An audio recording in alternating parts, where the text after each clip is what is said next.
لا نحمد ونصلي ونسلم على رسوله الكريم وعلى آله وصحبه أجمعين بسم الله الرحمن الرحيم.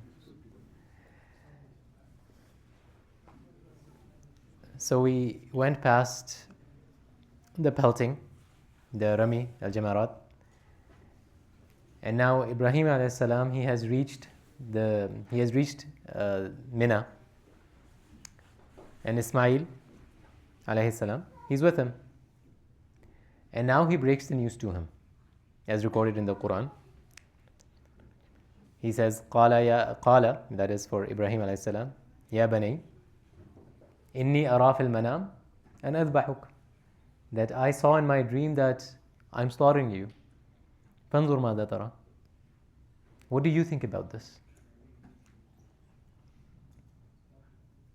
So that's one of the questions. Why is he asking him?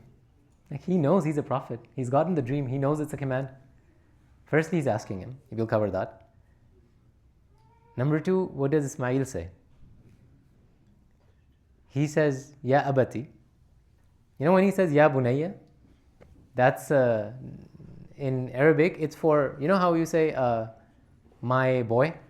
But instead of you say, my dear boy, that's what it means, Ya bunayya. And similarly, when he replies to Ibrahim alayhi salam, he says, not Ya Abi, which is my father, which is still respectful and loving, but he says, Ya Abati. He says, my dear father. He replies the same way. If'al ma tu'mar. Do what you've been commanded. Satajiduni, insha'Allahu, minas sabirin. That you will find me among the people who are patient. This is a young boy. And what's he being asked? To deny his instincts, the instinctual drive that we have to protect our nafs, our life. And what's he saying? Oh, I'll be patient. There's a hadith which goes in Sunan al-Bayhaqi, and it says that Ismail alayhi salam, not only does he say that, once he gets to the location where he's going to be slaughtered, before he lays down, he says to Ibrahim alayhi salam, Ushtud ribati, that when you tie my ropes, make them tight. Likay la astariba, so I don't wiggle around and, maybe panic even.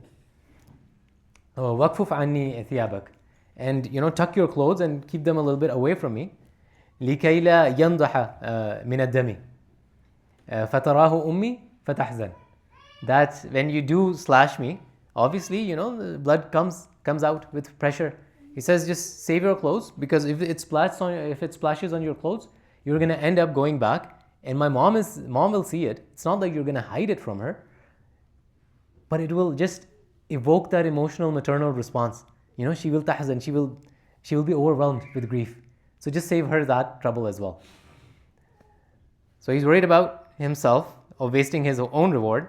He's worried about his mom, and he says to his father, wa asri' marra sakin, and just when you slash me, just do it really quick. لِيَكُونَ أَهْوَنَ لِلْمَوْتِ عَلَيَّ. So he's not directly telling Ibrahim alayhi salam, but he's kind of telling him that, once you do it really quick, it's going to reduce hesitation from you as well. So this young boy is he's not worried about dying right now. He's worried about his family and himself, that he doesn't lose out on this something, on the ajr, on the reward. So we'll stop here, but this conversation has a lot to unravel. We'll try to just keep it very concise. Firstly, why did Ibrahim alayhi salam have to ask him? Secondly, this is Ibrahim alayhi salam's test. Why is the response of the child being immortalized and recorded in the Quran? So, the reason is that when we try to spread Islam, especially to our family, we sometimes do it through like horizontal power. We try to enforce it. We try to make them follow it. But we went through this once with quite a lot of detail, but it's been a while. Does anyone remember what is ibadah? It's a mixture of two things, yes? So when we were doing the tashri' of وَمَا خَلَقْتُ الْجِنَّ وَالْإِنسَ إِلَّا لِيَعْبُدُونَ, the ya'budun, that I've only made them to worship me. What is this worship? There were two things. Does anyone remember? Does anyone have There was one of them was obedience, yes? Another one was submission, but submission with love. So actual worship, actual ibadah, it is born from love, not from coercion. That is the height of, that is the level that we need to reach. That doesn't mean we shouldn't coerce ourselves into doing something good, but the aim is not that. There's a level above that. So if you're only content at that level, that means you're missing out. So actual ibadah is born out of love. So if Ismail over here, it's his love that's being disclosed. It's his love that's being exhibited. That he's not worried about dying. He wants to do it because he finds out that Allah Azza wa Jal commanded his father to do this. He was like, okay, what's my role in this? Okay, I better do this and really do this well. So he's telling him, okay, tighten my ropes, don't let them loose. Do this, do that. So this is like perfect. We don't leave anything from our side. So the reason his answer is being recorded is so we understand that this is the kind of faith of Islam, of ibadah that we have to engender in our family. Not out of persuasion and coercion, but out of love. So once the ibadah comes from love, then we don't have to tell them to do it. They want to do it. So the thousands of miles that Ibrahim a.s. would go back and forth from Syria, from Sham, or from Palestine to Makkah, and then back there, that's what he was doing. He was staying with them. He was teaching his son how to actually do ibadah. So that is what we have to do for our kids as well. So we stop here. So what's the lesson for tomorrow? قال النبي صلى الله عليه وسلم. This is a hadith Qudsi. We talked about this, yes? Hadith Qudsi and a normal hadith, what's the difference? We'll talk about it some other time. I don't want to elongate this too much. Finish this in the next minute and a half or maybe 2 minutes. That Allah Azza wa Jalla is saying, كُلُّ عَمَلِ ابْنِ آدَمْ لَهُ. All the things that, a man does, it's for himself.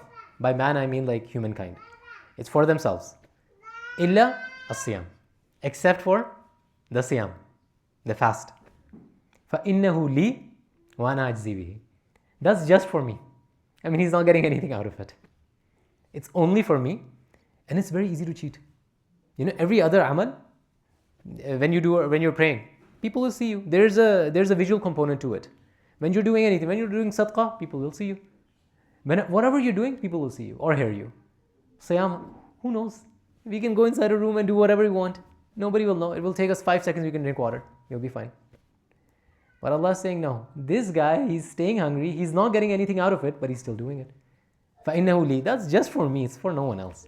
وَأَنَا أَجْزِي بِهِ. And since it's only for me, I'm the one who's going to reward him for it.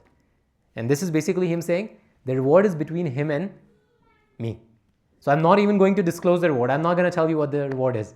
Because that's just between me and him. I can reward him as much as I want, nobody can say anything. That's between me and him. There's a very subtle and very, very interesting point. Should I tell you or should we conclude for now? Please tell.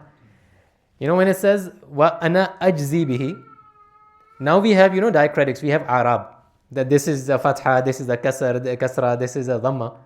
So when we say أَجْزِي بِهِ, initially there were no Arab. So when you would read it, there are 2 ways of reading it. It can be أَجْزِي بِهِ or أُجْزَى بِهِ. أُجْزَى بِهِ would mean, it is only for me. And you know what the reward is? I am. I am its reward. So if somebody fasts for me, in reward he gets me. Like he will get close to me. I will be closer to him. That's it. So I'm basically the reward for the fast. So imagine. So inshallah, tomorrow we fast. And we don't fast because we have to. It's an optional fast. We know this. Why do we fast? Because somebody has to fill this in. Yes, because we love to. And that is why we fast. So inshallah, and after the fast is about to be over, we get to ask for something, right? Before the fast, we will break. That's what we ask for. We ask for Allah to be able to do it because we love Him. Because we want to do it, not because we have to do it. So may Allah Azza wa Jal reward us with this immense treasure of His own love. Subhanallah wa bihamdihi. Subhanakallahumma wa bihamdika. Nashhadu an la ilaha illa anta nastaghfiruka wa natubu ilayk.